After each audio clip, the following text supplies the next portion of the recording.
नमस्कार, फायदेमंद फंड्स में आपका स्वागत है। मैं हूं शैल भटनागर, आपके साथ जुड़ रहा हूं मुंबई स्टूडियो से।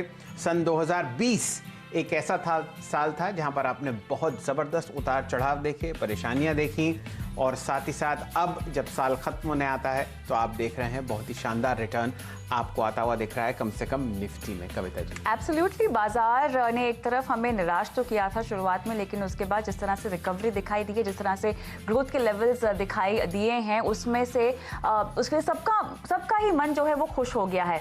बेहतरीन एक्सपीरियंस, डिस्ट्रप्शन का एक्सपीरियंस रहा, उसके बाद बेहतरीन ग्रोथ का एक्सपीरियंस भी हमने बाजार में देखा। तो कविता जी, आपको बहुत बढ़िया मैं आंकड़े बताता हूँ। जब नया साल शुरू हुआ जनवरी में, तब निफ्टी का जो लेवल था, और मार्च तक आप समझिए कि लगभग आपने 38% की गिरावट देखी निफ्टी में जी। और वहां जब 38% नीचे चल गया बाजार, 7511 पर आपने निफ्टी को देखा, वहां से अब जो आप बढ़त देख रहे हैं वो लगभग 83% है। और अगर आप नेट लेवल पर देखें तो अब हम लगभग 13% ऊपर हैं ईयर टू डेट। तो बहुत ही बढ़िया साल रहा और यहाँ से आप और बेहतरीन रिटर्न्स आते हुए देखें। बिल्कुल, लेकिन जो ये गाड़ी चूक गए हैं, जिन्होंने निवेश करना बंद कर दिया था या मिस कर दिया, उन्हें ज़रूर घाटा हुआ होगा। लेकिन क्योंकि हम बाजार की तेज़ी की बात कर रहे हैं और ऐसे में फायदेमंद फंड में हमेशा हम शुरुआत करते हैं एक पोर्टफोलियो के साथ, जो हमने शो की शुरुआत में ही, जब शो शुरू हुआ था तब बनाए थे। और आज हम जायज़ा लेंगे यंग कपिल यानी स्नेहा और कमल के पोर्टफोलियो का। लेकिन उससे पहले आइए आपको उनसे मिलवाते हैं।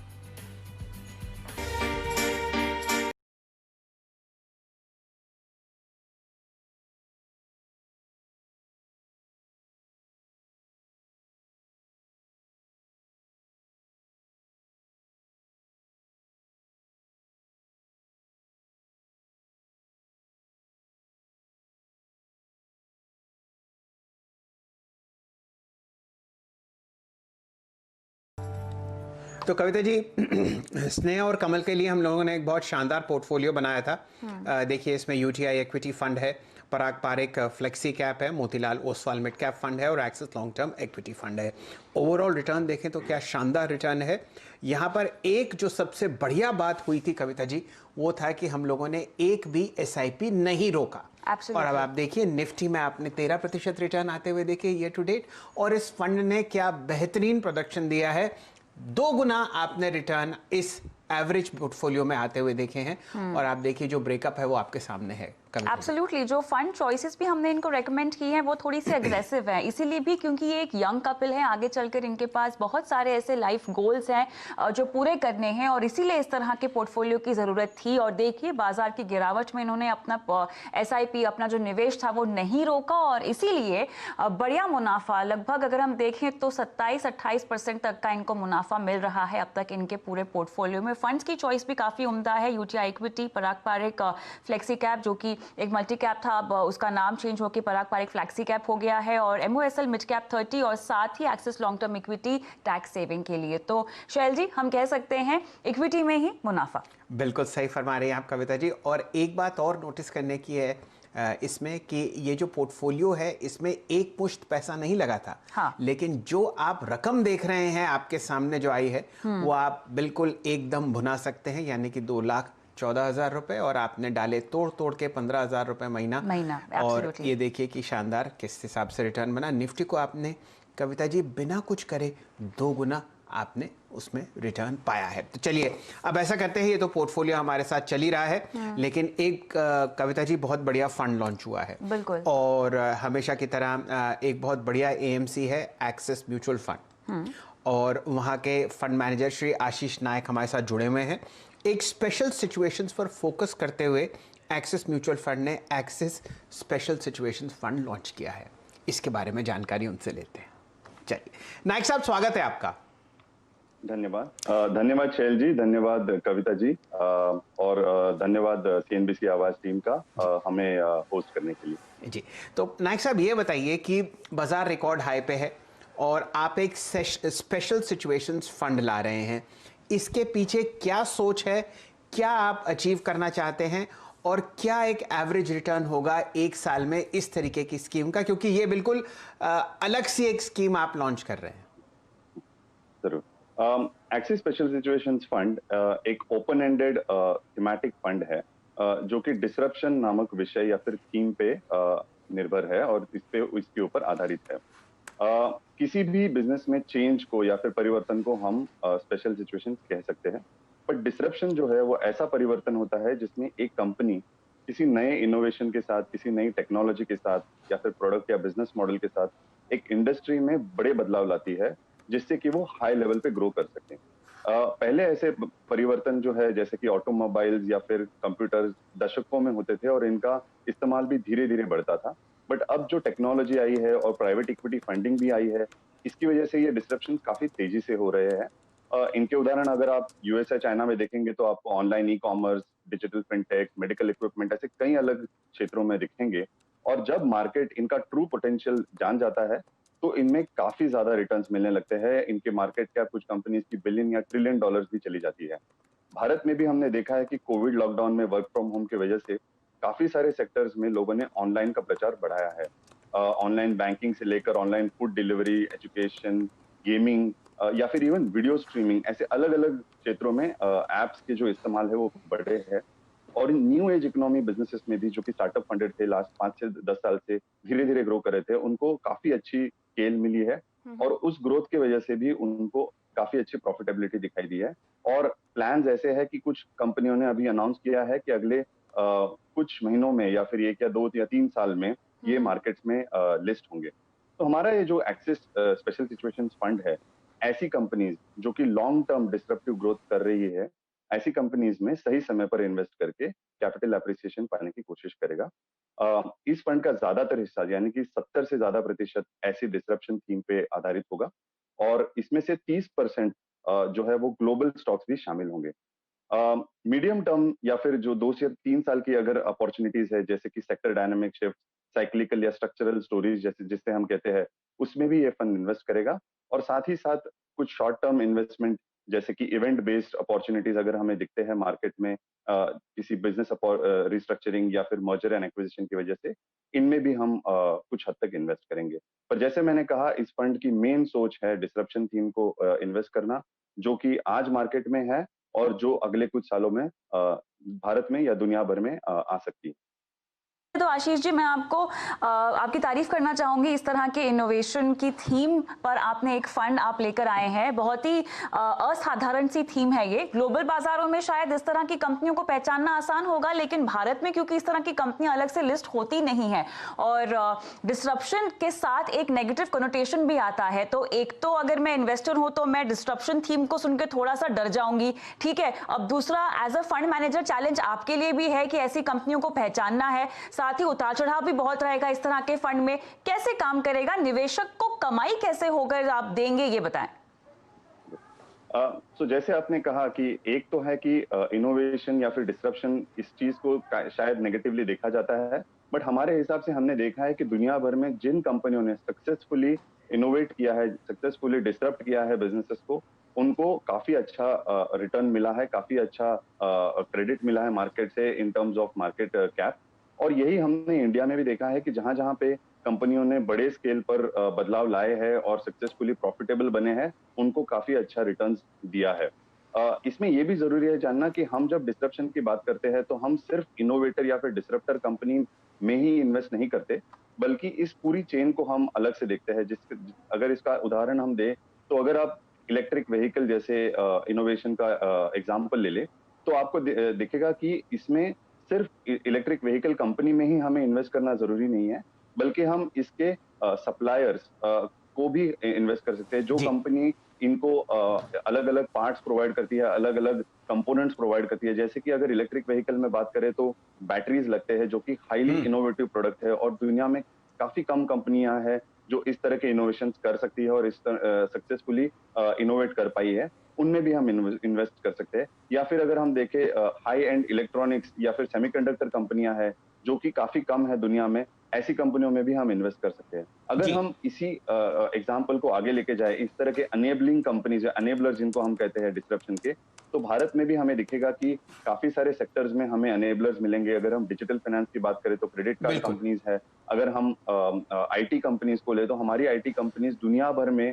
क्लाउड या फिर डिजिटल ट्रांसफॉर्मेशन जैसे हाई लेवल डिस्ट्रप्शंस में नाइक साहब, सहभागी है। आज उनके काफी सारे पोर्शन ऑफ रेवेन्यूज या फिर टॉप लाइन जो है या प्रॉफिट्स है जी। वो आज डिजिटल ट्रांसफॉर्मेशन से आ रहे हैं। उस तरह के प्रोजेक्ट्स में हाई मार्जिन होती है।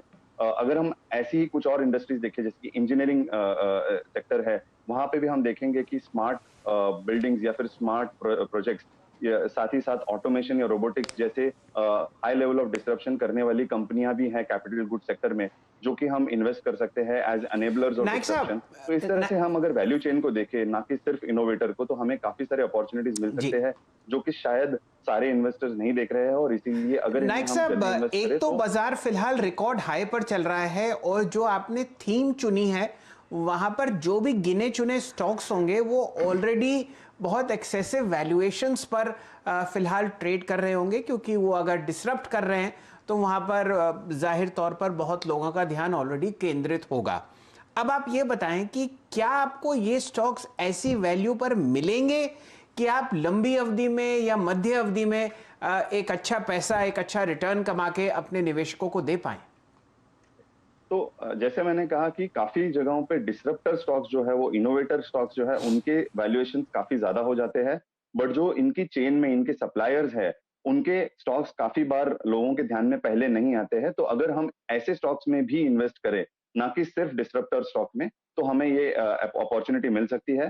साथ ही साथ ऐसी भी कंपनियां होती है जो कि अपने बिजनेस को अच्छी तरह से ढाल पाती है, अच्छी तरह से चेंज कर पाती है, और इसीलिए ऐसे अडेप्टर कंपनीज जो होती है, जिनको हम इस डिस्ट्रप्शन चेन में भी खेल सकते हैं। तो अगर हम इस टोटल वैल्यू चेन को अगर सक्सेसफुली कर पाए, तो हमें काफी अपॉर्चुनिटीज दिख सकती है डिस्ट्रप्शन थीम में। और एक बात जानना जरूरी है कि हालांकि इन कंपनीज में हमें शायद नियर टर्म में प्रॉफिट्स रिलेटिवली कम दिख रहे हो, क्योंकि वो डिस्टर्ब कर रही है और बहुत हाई लेवल पे इनोवेट कर रही है, हाई लेवल पे इन्वेस्ट कर रही है, इसीलिए इनके प्रॉफिटेबिलिटी जो है वो शायद मार्केट जान नहीं पाता है, और काफी हद तक इनके वैल्यूएशन ज्यादा दिखते हैं।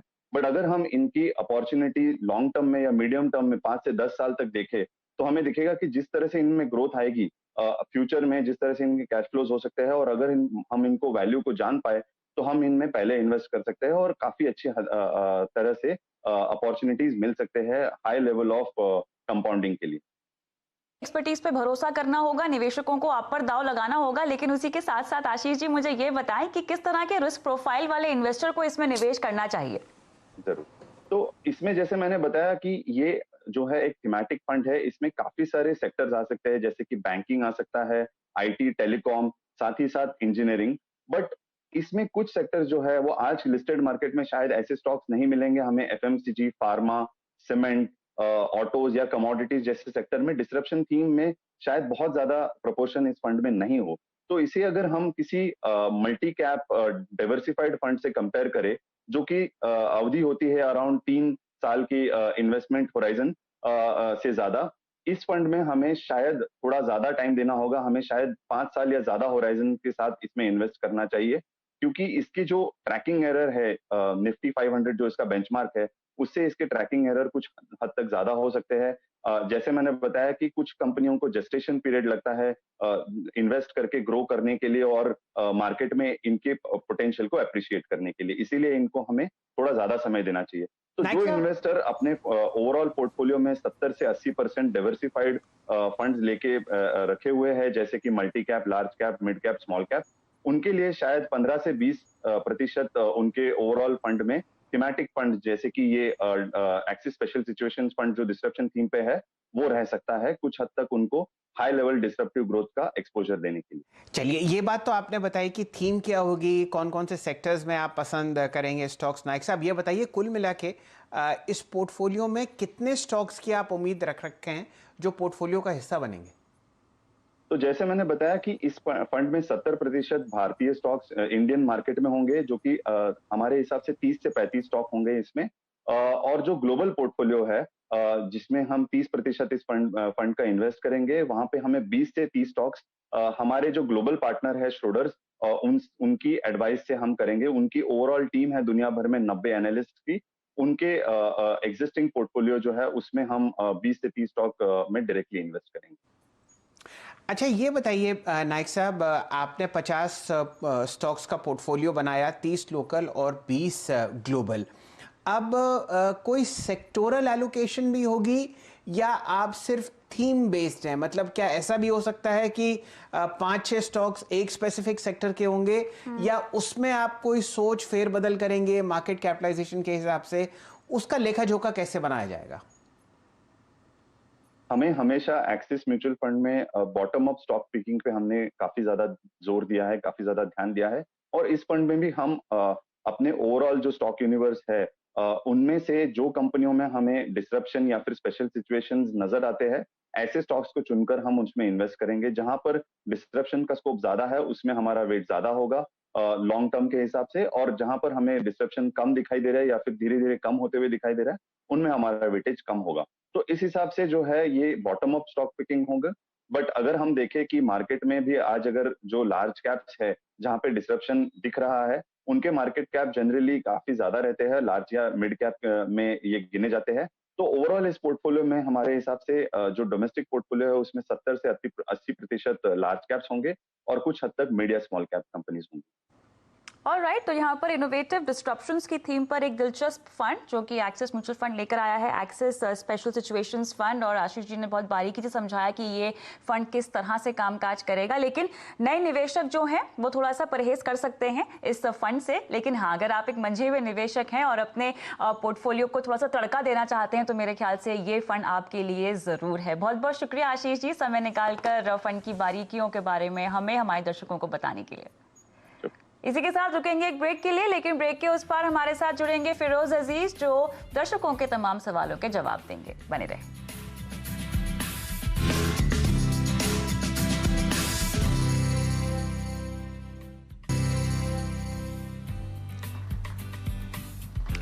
चलिए, फायदेमंद फंड में आप शामिल करते हैं आपके सवाल, और अब आपके सवालों के जवाब देने के लिए हमारे साथ जुड़ गए हैं आनंद राठी प्राइवेट वेल्थ मैनेजमेंट के डिप्टी सीईओ फिरोज अजीज। फिरोज, गुड इवनिंग, स्वागत है आपका। और आपके लिए पहला सवाल, परमिंदर जी हमारे साथ जुड़ गए हैं फोन लाइन पर चंडीगढ़ से। नमस्कार, कैसे हैं? हेलो, नमस्कार मैम। परमिंदर जी, आप अपना सवाल पूछना चाहते हैं फायदेमंद फंड्स में, जहां पर आपने कहा है कि आपको अपनी एसआईपी की शुरुआत करनी है, निवेश की शुरुआत करनी है आपने। हाँ जी मैम। ओके, आपकी उम्र क्या है? मैम 30 है।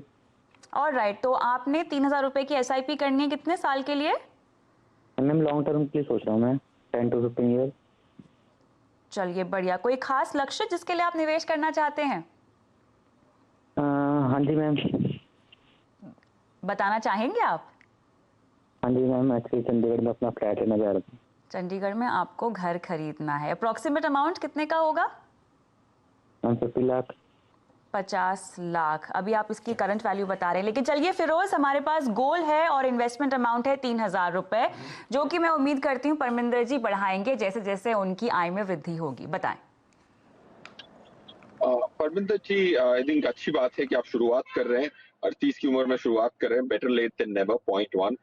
पॉइंट 2, आप जो शुरुआत कर रहे हैं ऐसी स्कीम से शुरुआत करनी है जो डिवर्सिफाइड हो और लार्ज कैप का एक्सपोजर भी मिले और मिड कैप का भी एक्सपोजर मिले, और इसको आपको हर 3 साल रिव्यू करना है। तो आपको आज की कंटेम्प्रेरी स्कीम्स फॉरवर्ड लुकिंग वाली दे देता हूँ, axis blue chip and DSP mid cap. इसमें अगर आपने 1,500 रुपए लगाए तो आपके पास कुल मिला के close to 95 to 100 stocks portfolio में शामिल हो जाएंगे, जो हर महीने 3-3 हजार से आप खरीदेंगे और इसको बरकरार रखें। और कविता जी ने जैसे कहा, आपको जो लक्ष्य पूरा करने के लिए आपको अपनी आय जैसे बढ़े, आपका निवेश को बढ़ाना पड़ेगा। हर साल अगर आप 10 से 15% अपनी एसआईपी अमाउंट को बढ़ाते जाएंगे, तब जाके आपके लक्ष्य के करीब पहुंच पाएंगे, वरना आप चूक जाएंगे। So please stretch and increase your investments as you progress.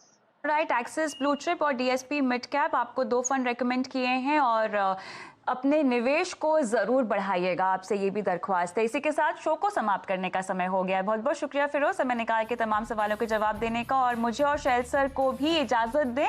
लेकिन अगले हफ्ते आपसे मुलाकात होगी सोमवार को, बुधवार को 4:30 बजे ट्विटर और फेसबुक पर, जहां पर हम लाइव आपके सवालों के जवाब देते हैं। बिल्कुल, हमारे साथ जुड़ने के लिए आपका बहुत बहुत आभार। और बिल्कुल भी एसआईपी बंद ना करें अपने फंड्स का। और अगर आप सोच रहे हैं कि कौन सा अच्छा दिन है निवेश करने का,